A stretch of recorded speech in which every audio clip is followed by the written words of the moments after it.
The gender with age marker was revised in 2021 based on feedback and data collected over the last few years. This video will explain what we can learn from the findings.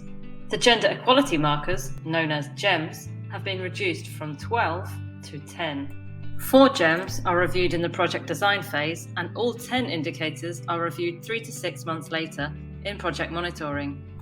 GEM A, gender analysis. Many people still don't understand what a gender analysis means or why it's useful. Only about 30% of projects had a good gender analysis. More than half of the projects did not explain the different problems faced by men and women, boys or girls.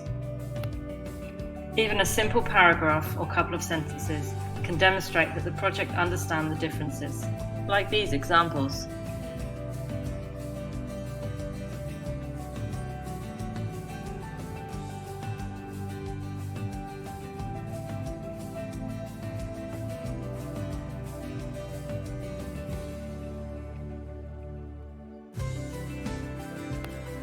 If projects understand the differences, it's likely that they will address them when designing their activities.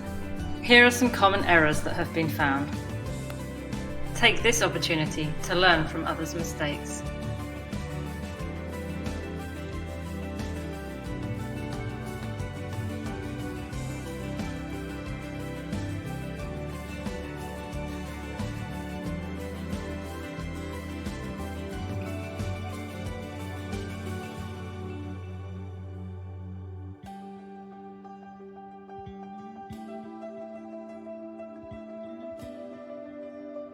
Remember, you need to demonstrate that the project understands important differences between different groups in the affected population.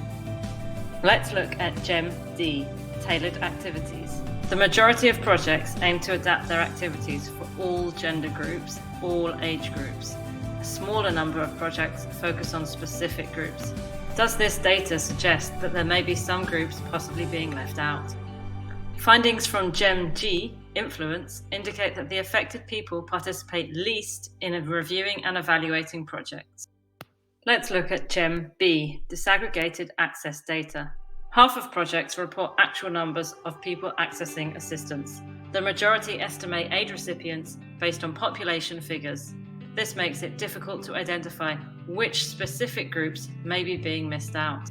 And very few projects report on access for people with disabilities. GEM E, gender-based violence protection. Less than 75% of projects say they are working to prevent risk of GBV. This is crucial discussion during project design. GEM H, feedback and complaints. 75% of projects have a way for people to give feedback or complain, which is great, but a smaller proportion are confident that these are safe and confidential or actually result in changes. Fewer are accessible to people with disabilities. GEM I, communicating with affected population. 50% of projects are adapting their communication to reach different gender or age groups. For example, women compared to men, people with disabilities, or elderly compared to adolescents, literate and non-literate people. However, many still provide one standard message or approach for everyone. GEM L, project problems. Unanticipated negative effects are important because they often affect one group more than the other. Many projects do identify unexpected problems and make changes to fix them. Most projects take a serious look at problems, including how they affect people with disabilities, different gender and age group. Remember, at the end of the GAM, you receive a code 0 to 4. This is not a reflection of project quality. Better programs do not come from the GAM code. They come from reflecting on the questions and changing what we do. Use these findings to help improve your programs. Remember, it's about the process, not the results. To find out more, go to the Interagency Standing Committee Gender with Age Marker website.